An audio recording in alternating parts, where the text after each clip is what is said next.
If you could be any glyph, which would you be and why? Probably a Khmer glyph, because I was working on Khmer recently and really enjoying it. That's a difficult one, isn't it? I would like to think that I would be the the connecting one. I like to connect people, getting information across. Usually, if I see something, I found something interesting, I would instantly think, oh, this might be useful to this person or that person, I forward information and things like this. So yeah, I'm always thinking in these terms to share things around. And also it's a great pleasure if you can connect people who have similar thinking and they can do projects together. From all your writings, which would you consider your most important one? I guess you could assess that from different points of view. Maybe I should say the PhD is most important, but it's probably the less useful for people. So I don't know. Maybe articles for the Eye were quite interesting because they reached a big audience and were talking about topics which were not presented in the Eye earlier. I wrote about type designers.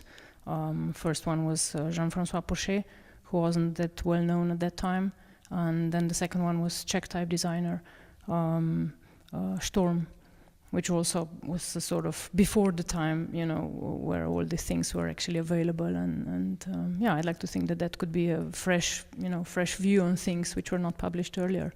But in terms of PhD, it's such an exotic topic, that's not very useful for people apart from maybe people who are interested in language and in type, particularly in the critics and things like this, because but it's a very broad topic and very. It's not a handbook of anything. It's really a discussion on how things were developing in different languages. What is the topic? What is the It was the critical mark development of the critical marks in Central European countries, some of them at least. Big topic, and seems like there is more interest about it during this conference, actually. Yeah, it's a topic which revolves. Every generation needs to rediscover it, or it comes back because solutions are still have to be found, and it's a topic which needs to be discussed, I guess. Yeah. Are you super sensitive when you see the acritic marks which are a bit wrong and not designed very well? No, not really. In my language we've got just 3, so it's not comparable to Slovak or Czech or other languages. But I think it's an important topic because it's connected to nationalities and it's connected to languages, and actually gives tools to people to express themselves properly. This is one little detail which doesn't mean maybe somebody in the West, because they're not using it and it's just something superficial on the top, but it's really important thing for people who are using these languages. Would you say that the PhD was the one you enjoyed most writing? Again, I don't know, and it's such a long time ago anyway. I probably enjoyed doing research more than writing it all up, because these academic texts are very specific kind of writing, and especially if you're writing in foreign language, it's much more difficult. Maybe of the topics which I was writing recently might be the educational, stuff with a colleague of mine, Barbara Pridan from Academy of Fine Arts and Design in Ljubljana. We organized a symposium when it was 30 years of design course at the Academy of Fine Arts there. And one of the things we organized was this symposium on alternative practices in teaching. So that part gave me a lot of thinking, how should I teach and what are the good ways, and how actually to reassess what was done in past. So it was also a good thing to, rethink about what we are doing as educators, especially because, we are teaching people for years ahead, and you can never be sure if you're doing it correct. Preparing people for something you don't even know that it will exist in 20 years of time, it's a difficult task, isn't it? Yes. Do you see any proofs or returning students that prove to you that you did it the right way? I don't know. I think a lot of things which could be quite personal, you subconsciously copy, your teachers probably when you start to teach, but then you realize that maybe you should think about how you actually learned about things, not the methods they were using that you actually learned, but how you learned. So you actually find new tools, to teach other people. And I think we very much advocate the French philosopher Rancière. He had a very special thing about teaching, learning with students, basically. You put yourself in position of discovering new things together with them. You don't have any dogma about teaching, but you just go along and learn about new topics, as students are learning, and give them tools and methods about it, not any described recipes how they should do things.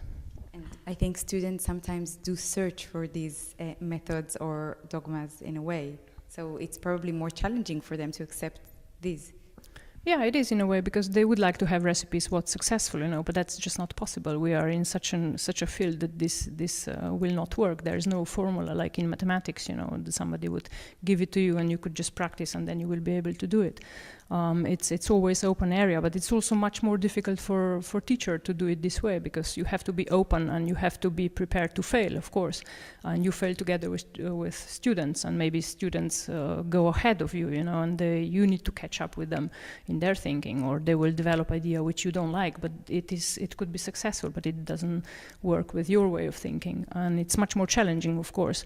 It's not just pulling the rug in, out of their feet, but also it's very unstable for a teacher, to do this, because you can be surprised and you can be challenged in a ways that you would never have thought of. You live in Ljubljana and you are very active there in the design scene. How do you find living there different from living elsewhere, for instance, the UK? I don't know. I mean, I was born in Slovenia, so it's my home country, so it's difficult to say. I mean, I love both countries, and I never felt that that there's only one place I would like to live, actually. There are always scenarios open. I would be willing to move somewhere if there would be another challenge. Our move, I think, from England to Slovenia was quite a selfish, totally private one. But also, in a way, it was a sort of, I felt responsibility, because I gained so much from my studies there, that I should actually try to implement and bring something back into the educational system in Slovenia and into the design scene there. Because, yeah, and I think until in last 15 years, I think we made quite a vibrant community of all sorts of different things happening via either Academy of Fine Arts, either the Brumman Foundation, or the Peckinpah Association, or now the Institute of Design. So we try to organize things and open up a little bit the local scene, because it's still a very small scene, of course, and there's not many people well informed about design, so it's a huge amount of work to do. And it's not so much being patriotic, but just trying to opening, sources of information and bringing other networks into the place. I think it's worth it, because otherwise a lot of things get cancelled out because of the language things, and because people don't travel as much as in other countries, maybe because Slovenia is very small. Out of your fascinating talk, what would you like the ATypI attendees to take home with them? Maybe respect for history, the availability of materials which we could all use and learn from, from the past, either the techniques or just the energy with which things were done in the past. But also I think that our beautiful Europe it's a really special place with so many diversity in either languages, design, parts of history, that we should all cherish this and support each other to actually promote all this diversity, instead of trying to make everything look similar and having instant formulas to resolving the problems. I think there's so much more to be learned from past, which we can implement for the future, for common future.